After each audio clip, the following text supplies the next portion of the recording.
Step aside. I've got a John Doe and a Bolo. I don't need warrants. Lower your voice and leave this room. He matches my suspect. I'm taking him now. This is a hospital. You don't have jurisdiction here. Keep blocking me and you're coming downtown too. You really want to do I don't this care who you think you are. Then you should, because I'm federal. This patient's under protective custody. The afternoon of April 13th, 2023, at St. Mary's Hospital seemed completely normal until a police officer entered room 447 and made a mistake that would destroy her 10-year career in less than 15 minutes. The man she tried to arrest was not a common criminal, not just any suspect, and definitely not someone who should have been approached the way she did. He was an FBI special agent protecting a critical federal witness, and the officer's body camera would capture every second of the disaster that was about to unfold. Special Agent Marcus Johnson was carrying out one of the FBI's most important missions at that moment. The man in the hospital bed behind him was a crucial witness in a massive federal case involving drug trafficking and money laundering. This witness had been attacked 48 hours earlier, a clear attempt to silence him before he could testify before the federal grand jury. The FBI wasn't playing around with his safety, and Marcus had direct orders not to let anyone unauthorized enter that room. Marcus had 12 years of experience in the FBI, had worked on cases involving domestic terrorism, white-collar crime, and criminal organizations. He knew exactly what he was doing and understood his rights and responsibilities as a federal agent.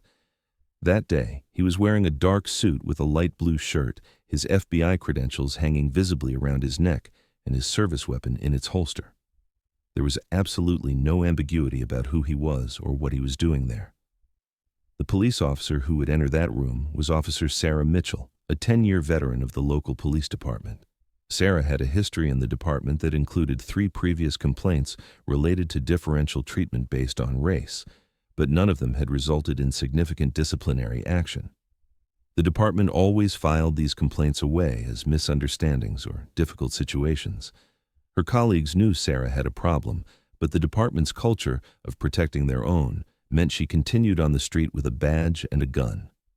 Sarah received a call about a possible disturbance at the hospital. The details were vague, something about an argument near room 447. When she arrived in the hallway, she saw Marcus standing outside the door, clearly in a guard position. Any properly trained officer would have immediately noticed the FBI credentials, would have made respectful contact, checked the situation, and left. But Sarah saw a black man in a hospital hallway, and her assumptions took over before her training. What happened in the next few minutes was captured in high definition by Sarah's body camera.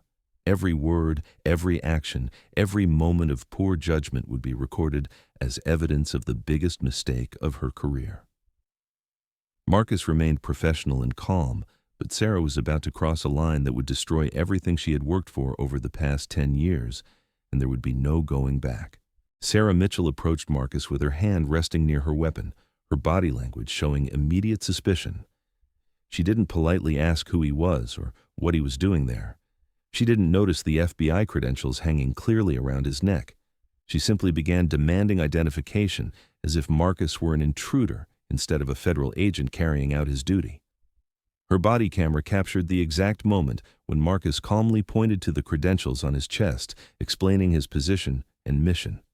Any reasonable police officer would have stopped at that moment. The FBI credential is unmistakable, with federal seals, an official photograph, and a unique identification number. Marcus even offered to show additional identification and provide his supervisor's phone number at the field office for verification. This was more than enough for any law enforcement professional. But Sarah wasn't interested in verification or proper procedure. She was operating on assumptions and prejudices that completely clouded her judgment. Sarah began insisting that Marcus was interfering with a police investigation, despite there being no police investigation happening. She claimed she had the right to enter that room to question the patient, completely ignoring the fact that Marcus had clearly explained the person in the bed was a federal witness under FBI protection. Federal jurisdiction supersedes local police authority in federal cases, something any officer should know from basic academy training. The tension in the hallway was rapidly increasing. Nurses and other hospital staff began noticing the confrontation. Some stopped to observe, others quickly took out their phones to record. Marcus remained standing, blocking the door to room 447, maintaining his professional posture while repeatedly explaining the situation. He wasn't being combative or disrespectful. He was simply doing his job and protecting a critical witness from unauthorized interference. Sarah then did something that would shock even her own colleagues when they watched the recording later. She grabbed her radio and called for backup, reporting that she had an uncooperative individual preventing a police investigation at the hospital. The way she described the situation made it sound like Marcus was a threat or a criminal obstacle, not a federal agent following direct orders. She was deliberately distorting the facts to justify her own misconduct. Marcus knew exactly what was happening. He had gone through extensive training on racial bias, on how some police officers treat black federal agents differently, on how credentials and authority sometimes don't matter when prejudice comes into play. He stayed calm, held his position, and internally began making mental notes about everything happening, knowing this would likely become an official incident that would need to be reported. 2 patrol cars arrived at the hospital in less than 5 minutes. 4 officers exited the vehicles and quickly went up to the 4th floor where the situation was unfolding. Sarah had painted a picture on the radio that made it seem like a real emergency, as if she were dealing with someone dangerous or potentially violent. The officers who responded arrived prepared for confrontation, hands near their weapons, serious expressions as they entered the hallway. What they found didn't match at all what Sarah had described. Marcus was still standing calmly outside the room, his FBI credentials clearly visible, making no threatening or aggressive movements. There were about a dozen hospital staff and visitors in the hallway now, many with their phones raised recording everything. The situation seemed tense, but Marcus wasn't the source of the tension. It was Sarah, whose frustration and anger were visible in her face and body language. One of the responding officers was a veteran named Tom Richardson, who had 18 years in the department and had worked with federal agencies before.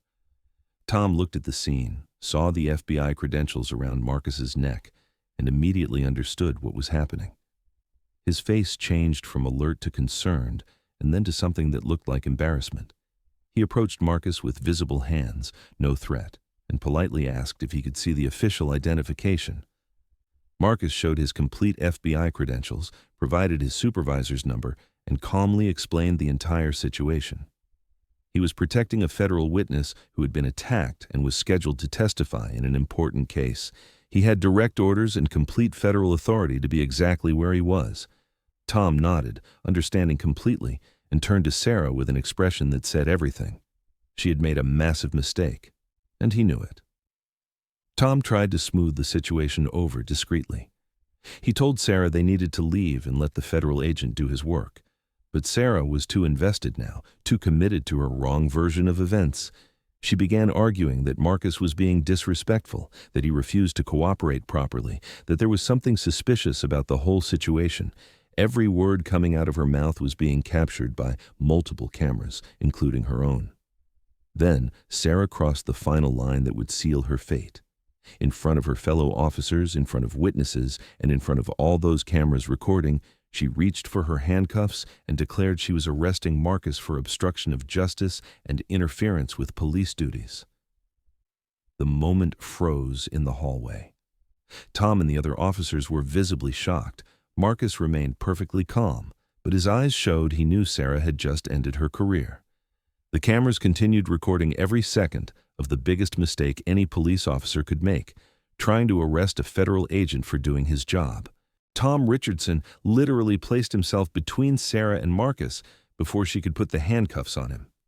The veteran officer knew that if Sarah completed this arrest, it wouldn't just be her career on the line, but potentially the credibility of the entire department. He spoke low but firm to Sarah, telling her to back down immediately and leave the situation. The other 2 officers who had responded also positioned themselves in a way to block any movement by Sarah toward Marcus.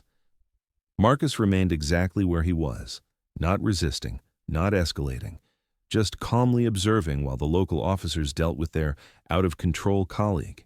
He had already taken out his phone and called his supervisor at the FBI field office. The conversation was brief and professional, Marcus reporting the facts of the situation while it was still happening. His supervisor said additional agents were on their way and that the FBI office would contact the local police chief immediately. Sarah finally began to realize the magnitude of what she had done. The adrenaline that had fueled her poor decision began to subside, and reality began to sink in. She looked around the hallway, saw all the phone cameras pointed at her, saw the expression on her fellow officers' faces, saw Marcus calmly talking on the phone with his superiors. Her body camera captured the exact moment when her face changed, when she understood she had crossed a line from which there was no return. 15 minutes later, 3 additional FBI agents arrived at the hospital. They came in unmarked vehicles, wearing suits, carrying the calm authority of federal professionals who knew exactly how to handle situations like this. The senior agent, a woman named Supervisor Jennifer Chen, went directly to Tom Richardson and Marcus. She verified the witness was safe, confirmed all details of the incident, and then turned her attention to Sarah. The conversation between Supervisor Chen and Sarah was professional, but icy. Chen explained that the FBI would be filing a formal complaint with the police department, that the incident would be investigated both internally by the FBI and by the local department, and that the body camera footage would be preserved as evidence. She also informed Sarah that interfering with federal duties was a federal crime and that the United States Attorney would be briefed on the incident. Sarah tried to explain herself, but her words sounded weak and defensive in the face of clear facts. Tom Richardson, to his credit, didn't try to protect Sarah or minimize what had happened. He provided his own honest account of what he witnessed when he arrived on the scene. He confirmed that Marcus had shown proper credentials, that the situation was clearly a legitimate federal operation, and that Sarah had unnecessarily escalated something that should have ended with a simple ID check. His testimony, coming from a respected veteran officer, would seal the case against Sarah in a way that no amount of union influence could undo. Sarah Mitchell's body camera was confiscated by the department that same night. Standard protocol in cases of serious police misconduct required all evidence to be preserved immediately to prevent any possibility of tampering. The recording was copied and stored in 3 different locations: the local police department, the FBI field office, and the United States Attorney's office. There would be no way for this evidence to disappear or be conveniently lost. Within 48 hours, the complete video leaked to local media. Someone inside the department, probably an officer tired of seeing misconduct swept under the rug, sent the recording to news stations. The video showed everything in crystal clear detail. Sarah approaching Marcus with immediate suspicion, Marcus calmly pointing to his clearly visible FBI credentials, Sarah ignoring the credentials and demanding identification as if Marcus were a criminal. The unnecessary escalation, the call for backup. And finally, the shocking moment when she tried to arrest a federal agent who was simply doing his job. The public reaction was immediate and furious. Social media exploded with the video being shared hundreds of thousands of times in the first 24 hours. People were outraged watching a black federal agent being treated this way while protecting a federal witness. Commentators pointed out that if Marcus were white, the situation probably would have ended the moment he showed his credentials. The visual nature of the evidence made it impossible to deny what had happened or create alternative narratives. The police department initially tried to distance itself from the incident. They issued a statement saying Sarah had been placed on administrative leave while an internal investigation was conducted. They emphasized that her actions didn't reflect the department's values. But investigators began digging deeper and found the 3 previous complaints against Sarah, all involving allegations of differential treatment based on race. These complaints had been filed away and minimized, but now they painted a clear pattern of problematic behavior the department had ignored. The internal investigation took 6 weeks, and the results were devastating for Sarah. Investigators concluded she had violated multiple departmental policies. She approached the situation without properly assessing the facts. She ignored proper official identification. She unnecessarily escalated a non-threatening situation. She falsely called for backup, claiming an emergency that didn't exist. She attempted to arrest someone without probable cause or legal authority to do so. And the report noted that her behavior showed evidence of racial bias that compromised her ability to serve as a police officer. The final decision came from the police chief under intense pressure from both the public and federal authorities. Sarah Mitchell would be fired from the department, effective immediately. Her police certification would be permanently revoked by the state board, which meant she could never work as a police officer anywhere in the state again. The union tried to appeal the decision, arguing the firing was too severe, but even they had difficulty defending her actions when the video evidence was so clear and damning. 10 years of career destroyed by 15 minutes of prejudice and poor judgment captured on camera.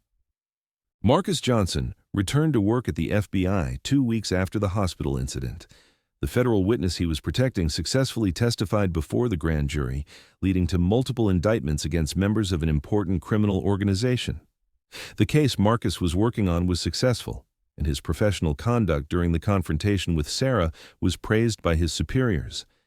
He received a commendation for maintaining composure under pressure and protecting the integrity of a critical federal operation, even when facing unjustified harassment. But Marcus was also honest about the emotional impact of the incident. In a rare interview given months later, he spoke about how frustrating and painful it was to be treated like a criminal, simply for doing his job while black. He had dedicated his career to serving his country, had sworn to protect and defend the Constitution, and yet a police officer saw him as a threat before even considering his credentials or authority. This reality weighed on him, as it weighed on so many other black law enforcement agents who faced similar situations. Sarah Mitchell's case became an example used in police training across the country. Police academies showed the body camera video as a perfect case study of what not to do. Every wrong decision Sarah made was analyzed and discussed. Instructors used the recording to teach new recruits about the importance of properly verifying credentials, about the dangers of letting prejudices guide actions, about how a situation can escalate quickly when an officer doesn't follow proper procedures, and about the severe consequences of trying to arrest someone without legal authority. The police department that had employed Sarah faced a civil lawsuit filed by the ACLU and other civil rights organizations. The lawsuit argued the department had failed to adequately address Sarah's pattern of problematic behavior, and that this failure had created an environment where misconduct could flourish. The 3 previous complaints that had been ignored became central evidence in the case. The department eventually agreed to a settlement that included not just monetary compensation, but also mandatory reforms in how they handled complaints of racial bias. Sarah tried to rebuild her life after losing her career. She sought employment in private security, but the viral video made it almost impossible. Any employer who searched her name would immediately find the body camera recording and headlines about her firing. She gave an interview several months later, claiming she had learned from her mistakes and was working to be better. But her words rang hollow to many who saw the video and understood she had multiple opportunities to make the right choice that day at the hospital, and chose wrong at every turn. The federal witness Marcus was protecting survived, and his testimony led to convictions that dismantled a significant criminal network. The success of that case, protected in part by Marcus's refusal to let Sarah interfere, represented justice being served at the federal level. But the bigger story was about accountability in law enforcement. The body camera video that was supposed to protect Sarah from false accusations ended up being the evidence that proved her misconduct. The technology that police departments implemented for transparency did exactly what it should do. It captured the truth without filters or interpretations. And that truth clearly showed that racial bias still exists in law enforcement, that it can lead officers to make terrible choices, and that when those choices are captured on camera and brought to light, consequences can finally happen. 10 years of career ended because Sarah Mitchell saw a black man protecting a witness and decided he didn't belong there, and the camera on her own chest proved she was completely wrong.